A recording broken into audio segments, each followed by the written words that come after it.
Sakamoto days के last episode में देखा था कि साकामोटो और सिंह ना कुछ खरीदने के लिए गए होते हैं और वो खरीद के घर जा रहे होते हैं, लेकिन तभी ऊपर से ना एक लड़की सीधा साकामोटो के ऊपर गिरती है और उस लड़की के पीछे ना काफी सारे गुंडे पड़े हुए थे, इसलिए साकामोटो ना उसको बचा के ना दूसरी जगह पे जाता है और तभी ना वहाँ पे दो बड़े खतरनाक से असैसन आते हैं और वो ना उस लड़की से चाबी मांग रहे होते हैं और लड़की ना चाबी देने से मना कर देती है और वो बताती है कि इसमें ना हमारे परिवार का ना पूरा खजाना रखा हुआ है। और इसके बाद साकामोटो ना उस लड़की की मदद करता है और काफी गंदी तरीके से ना उन दोनों असैसन को मारता है और इसके बाद दोनों असैसन को जिसने ऑर्डर दिया था ना उस लड़की को पकड़ने के लिए उसके पास जाते हैं वो सभी लोग और वो बंदा ना लू और साकामोटो को देख के ना काफी ज्यादा घबरा जाता है और उनसे माफी मांगने लगता है, लेकिन लू ना उस आदमी को बिल्कुल भी नहीं छोड़ती और इसके बाद काफी गंदी तरीके से मारती है और इसके बाद ना वो चाबी की मदद से अपना लॉकर भी खोलती है और उसके अंदर लिटरली काफी ज्यादा खजाना भरा हुआ था और उसके अंदर ना उसके डैड का एक नोट भी होता है और वो पढ़ने के बाद उसको काफी अच्छा भी लगता है। और इसके बाद लू भी ना शेंग की तरह ना साकामोटो के यहाँ पे काम करने लगती है और उसको पता था कि साकामोटो उसके खजाने का काफी अच्छे तरीके से ध्यान रखेगा। तो अब आज के एपिसोड में और इसके अगले दिन लू शॉप में आने में ना लेट हो जाती है और शेंग बोलता है कि तुम आखिरकार इतना लेट कैसे हो गई और लू बताते है कि मैं ना थोड़ा तैयार हो रही थी और शेंग काफी ज्यादा गुस्सा होते हुए बोलता है कि तुम्हें कपड़े पहनने में इतना ज्यादा टाइम लग गया और मुझे पता है कि तुमने इससे पहले कभी काम ही नहीं किया। और लू बोलते है कि नहीं तुम गलत बोल रहे हो, मैंने अपने पापा के साथ काफी सारे सीक्रेट काम कर रखे हैं। और इसके बाद शेंग ना साकामोटो को बोलता है कि इसको जॉब से निकाल देने के लिए क्योंकि ये काम बिल्कुल भी नहीं कर रही और साथ ही यहाँ का माहौल भी खराब कर रही है। और इसके बाद साकामोटो बताने लगता है कि शिन तुम ना इस तरीके से लोगों से बात नहीं कर सकते और लू को भी बोलता है कि तुम जब भी लेट आओ ना तो सॉरी बोल दिया करो। और दोनों ही ना काफी ज्यादा हैरान हो जाते हैं कि बच्चों जैसी बातें क्यों कर रहा है, साकामोटो इतना शरीफ कैसे हो गया। और इसके बाद वो बोलने लगता है कि तुम दोनों को जो काम मिला ना तुम अपने अपने काम में लग जाओ। और लू बोलने लगते है कि सर आप ना कुछ ज्यादा ही बोल रहे हो और शिंग भी बोलता है कि मैंने भी इनको इतना बोलते हुए कभी नहीं देखा। और साकामोटो बोलता है कि तुम इस तरीके से कैसे मुझसे बात कर रहे हो, तुम्हें पिटाई खाने का मन कर रहा है क्या। और दोनों सोचने लगता है कि भाई सच में आज कुछ ना कुछ तो गड़बड़ है। और तभी ना एक और साकामोटो जैसा दिखने वाला आदमी आता है और वो ना उस सीट पे जाके बैठ के न्यूज़पेपर पढ़ने लगता है और शिन और लूना काफी ज्यादा हैरान हो जाते हैं कि दो साकामोटो यहाँ पे क्या कर रहा है। और जो पहला वाला साकामोटो था ना वो अखबार पढ़ने वाले साकामोटो के ऊपर ना चाकू से अटैक करता है और तभी जो अखबार पढ़ने वाला साकामोटो होता है ना वो अपनी कटर निकालता है और पहले वाले साकामोटो के गर्दन पे लगा देता है और फेक साकामोटो ना उसके आगे गन पॉइंट करता है। और तभी रियल वाला साकामोटो बोलता है कि भाई तुझसे मिले हुए काफी ज्यादा टाइम हो गया। और तभी वो बंदा ना अपने रियल फेस में आ जाता है और इसका नाम ना नागुमो होता है और वो बोलता है कि भाई तू अभी भी ना बिल्कुल भी नहीं बदला। और शिंग सोचने लगता है कि भाई ये बंदा ना काफी ज्यादा डिफरेंट है क्योंकि इसने अपने फेस को तो चेंज किया ही था, साथ ही ना उसके बाद मैं इसके थॉट को भी रीड नहीं कर पा रहा था। और इसके बाद वो बंदा ना उन दोनों के ऊपर हंसने लगता है और बोलता है कि मेरा नाम ना नागुमो है और मैं ना रोड के उस तरफ ना दूसरे सुपरमार्केट में काम करता हूँ और मैं और साकामोटो काफी अच्छे दोस्त है। और तभी लू बोलते है कि दूसरी तरफ तो कोई सुपरमार्केट है ही नहीं। और तभी हमें पता लगता है कि लूना भी झूठ बोल रहा था और इसके बाद ना कोई भी ना उसकी बातों पे भरोसा भी नहीं करता और हमें पता लगता है कि वो ना 27 साल का है और वो ना साकामोटो के साथ पहले काम किया करता था। और इसके बाद शिंग और लूना उसको एक कुर्सी पे बांध देते हैं और इसके बाद वो बंदा बोलने लगता है कि साकामोटो के ऊपर ना 1 बिलियन येन का ना प्राइज रखा गया है। और उन दोनों को ना लू की बात पे फिर से भरोसा नहीं हो रहा था क्योंकि वो काफी ज्यादा झूठ बोले जा रहा था। और तभी नागुमो बोलता है कि भाई मैं इस बार सच बोल रहा हूँ और ये कल ही डिसाइड किया गया असैसन कॉन्फ्रेंस में। और तभी ना एक पिज्जा डिलीवरी वाला आता है साकामोटो के शॉप में और उसको ना एक पिज्जा देता है और साकामोटो बंदा ना पिज्जा खाने भी लगता है। और तभी पिज्जा वाला ना एक पिज्जा कटर निकालता है जिससे पिज्जा को काटते हैं और उससे ना नागुमो की तरफ पॉइंट कर देता है और ये भी ना एक असैसन होता है। और इसके बाद वो ना नागुमो को मारने की धमकी देने लगता है और इसके बाद ना साकामोटो को बोलने लगता है कि भाई तू पागल वागल है क्या, तेरा दोस्त इधर खतरे में और तू पिज्जा खाने में बिजी है, आके अपने दोस्त को बचा ले यहाँ पे चुपचाप। और इसके बाद तभी नागुमो ना फटाक से रस्सी खोल लेता है और इसके बाद उस पिज्जा वाले का ना गर्दन दबा देता है और वो बोलता है कि देख लिया तुमने, मैंने असैसन वाली बात एकदम सच बोली थी। और साकामोटो ना उस पिज्जा असैसन को ना मारने के लिए मना कर देता है और नागुमो बोलता है कि भाई तू अभी भी किसी को भी नहीं मारता क्या, तू कब तक रूल्स को फॉलो करते रहेगा और तुम्हें क्या लगता है कि तुम इस पॉलिसी के चक्कर में हम सब असैसन से बच जाओगे। और इसके बाद वो वहाँ से जाने लगता है और बोलता है कि फिक्र मत करो, मैं तुम्हारे साथ कुछ भी नहीं करने वाला। और वैसे वो पैसे तो काफी ज्यादा है बट मुझे वो नहीं चाहिए क्योंकि हम दोनों एक टाइम पे एक पार्टनर थे। और इसके बाद तभी साकामोटो सोचने लगता है कि आखिरकार लोगों को मुझे मार के क्या मिलेगा। और तभी नागुमो बोलता है कि इसके बारे में तो हमें नहीं पता क्योंकि हमारा काम सिर्फ काम करना है ना कि सवाल उठाना। और आप रिटायरमेंट भी हो गए थे और साथ ही उन लोगों के साथ आपने पंगा भी ले लिया था तो ये तो होना ही था। और साथ ही अगली बार आपको मारने के लिए ना पिज्जा डिलीवरी जैसा नौसिखिया तो नहीं आने वाला। और इसके बाद नागुमो उस पिज्जा डिलीवरी वाले बंदे को ना अपने कंधे पे उठा के वहाँ से चुपचाप निकल जाता है। और इसके बाद शिन ना उस बंदे का पीछा करता बट वो ना गायब हो चुका था और शिन को समझ में नहीं आता कि वो हमारा दोस्त है या फिर हमारा दुश्मन है। और तभी साकामोटो को नोटिस हो जाता है कि शॉप के अंदर ना एक हिडन कैमरा लगा हुआ है और जिस गैंग से साकामोटो ने पंगे ले रखे ना वो लोग ना इसके ऊपर नजर रख रखे हैं 24 घंटे। और इसके बाद हमें उसी गैंग का ना मीटिंग दिखाया जाता है जहाँ पे वो लोग बात कर रहे थे कि नागुमो भी काफी ज्यादा खतरनाक लग रहा है। बंदे बोल रहे थे कि तुम ना साकामोटो को कम तो बिल्कुल भी मत समझो, वो ना काफी ज्यादा खतरनाक खतरनाक है। और कुछ बंदे बात करने लगते हैं कि साकामोटो तो 5 साल पहले ही रिटायरमेंट ले लिया, तो क्या ही वो हमारे लिए दिक्कत खड़ी करेगा। और इसके बाद तभी साकामोटो ना उस कैमरे की तरफ फायरिंग करते हुए बोलता है कि तुम ना मेरा पीछा छोड़ दो, नहीं तो तुम्हारे साथ बिल्कुल भी अच्छा नहीं होगा। और ये देख के ना वो सभी लोग ना काफी ज्यादा हैरान हो जाते हैं कि भाई इसने हमारा कैमरा कैसे देख लिया। और सभी को पता लग जाता है कि भाई वो खतरनाक तो है। तभी शिंग बोलता है कि नागुमो ने हमें जो बात बताई है, अगर वो बात सच है तो भाई काफी ज्यादा खतरा हमारे ऊपर आ सकता है। और साकामोटो भी बोलता है कि डरने की कोई बात नहीं है, क्योंकि हमें नहीं पता कि हमारा दुश्मन कौन है, तो सबसे बढ़िया यही रहेगा कि हम घर पे ही रहते हैं। और तभी आई वहाँ पे आती है और वो बोलते है कि साकामोटो तुम कल के लिए रेडी होना। और साकामोटो को नहीं पता था कि कल आखिरकार क्या है। और तभी आई बताते कि हमने हाना को प्रॉमिस किया था कि हम अम्यूजमेंट पार्क जाएंगे। और ये सभी लोग ना काफी ज्यादा घबरा चुके थे, क्योंकि अब इनका प्लान तो खराब हो चुका था एक तरह से। और इसके बाद वो सभी लोग घूमने के लिए आए थे, बट उन लोगों को ना काफी ज्यादा घबराहट हो रही थी, क्योंकि साकामोटो के ऊपर बाउंड्री लगी हुई थी, क्योंकि उनके ऊपर कहीं से भी हमला हो सकता था। बट हाना जो होती है ना वो तो काफी ज्यादा खुश होती है वहाँ पे। और शिंग और लू दोनों आपस में बात कर रहे थे कि साकामोटो की फैमिली के ऊपर ना कहीं से भी हमला हो सकता है, तो हमें ना उनको प्रोटेक्ट करना होगा। और वहाँ पे ना काफी सारे लोग थे, इसलिए ना असैसिन को ढूंढना ना काफी ज्यादा मुश्किल होने वाला था। और तभी शिंग ना लू को देख के बोलने लगता है कि तुम ना इधर उधर देखना बंद करो, क्योंकि यहाँ पे कोई भी असैसिन नहीं है। और लू भी काफी ज्यादा चिल्लाते हुए बोलती है कि तुम ना मेरा दिमाग को पढ़ना बंद करो। और शिंग ना उसको चुप रहने के लिए बोलता है, क्योंकि ना उसको थॉट्स पढ़ने के लिए ना एकदम ध्यान लगाना पड़ता था, मतलब कि लोगों के थॉट्स पढ़ने में। लेकिन लू को ना वहाँ पे कुछ भी चीजें समझ में नहीं आ रहा था, क्योंकि अभी तक ना लू को ढंग से नहीं पता था कि शिंग ना दूसरों का माइंड रीड कर सकता था। और इसके बाद शिंग ना सारी चीजें उसको समझाता है, और लू ना काफी ज्यादा हैरान हो जाती है और सोचती है कि आखिरकार तुम्हें इतनी सारी चीजों के बारे में कैसे पता। और इसके बाद शिंग को ना एहसास हो जाता है, और वो ना साकामोटो को बता देता है कि कोई असैसिन हमारी तरफ आ रहा है। और इसके बाद हमें वही असैसिन दिखाया जाता है जिसने वर्कर के कपड़े पहन रखे थे। और वो साकामोटो को देख के बोलता है कि अच्छा तो ये है साकामोटो। और बोलता है कि इस बंदे में हिम्मत तो काफी ज्यादा है, बट इसकी हिम्मत आज मैं तोड़ दूंगा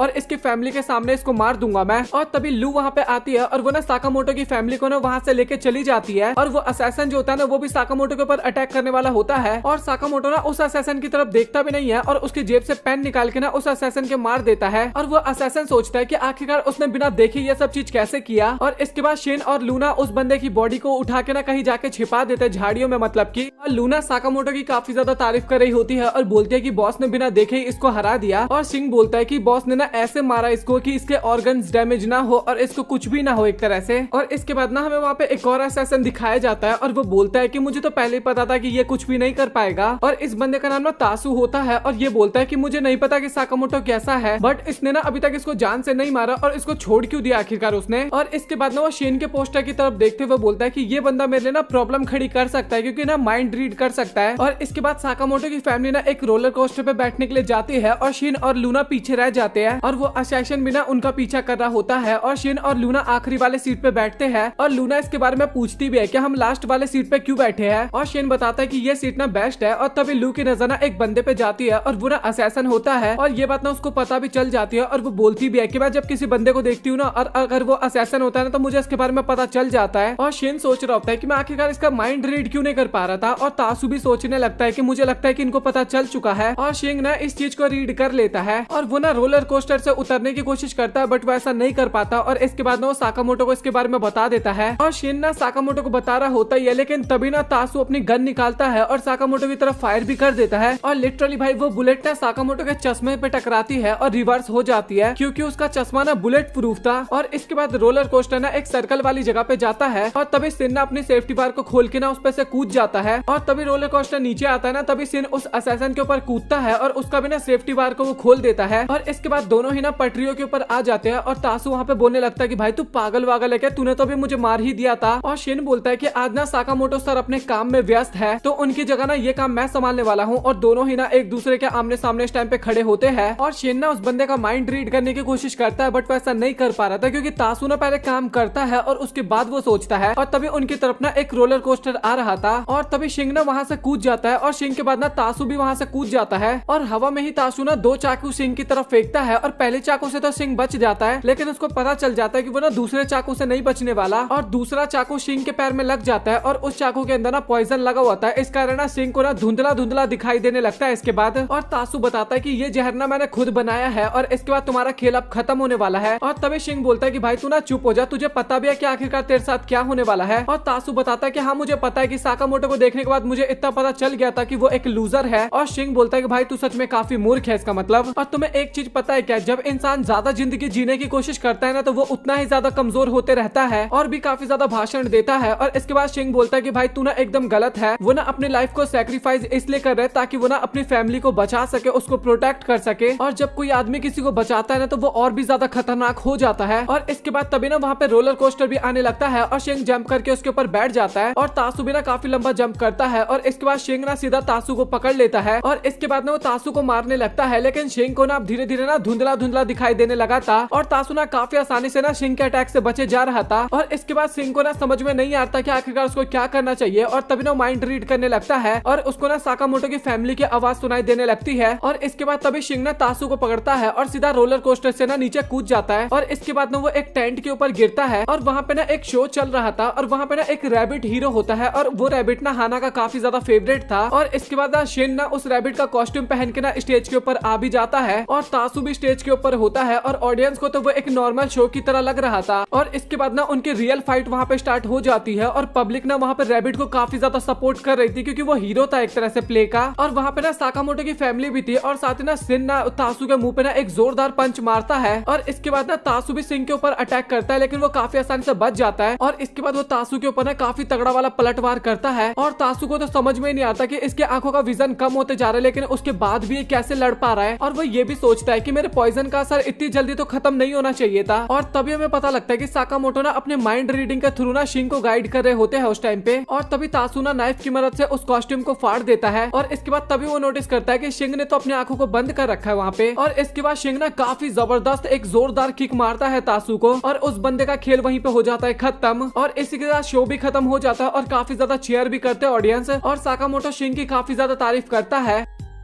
और इसी के साथ इस वीडियो को हम यहीं पे करते हैं खत्म। सो आप लोग कमेंट सेक्शन में बताओ कि आप लोगों को आज का वीडियो कैसा लगा। तो अगर आप लोगों को वीडियो पसंद आए तो वीडियो को लाइक कर देना और चैनल को भी सब्सक्राइब कर देना। सो मिलता है आप लोगों से अगली वीडियो में, तब तक के लिए गुड बाय। और हाँ, वीडियो को शेयर भी कर दिया करो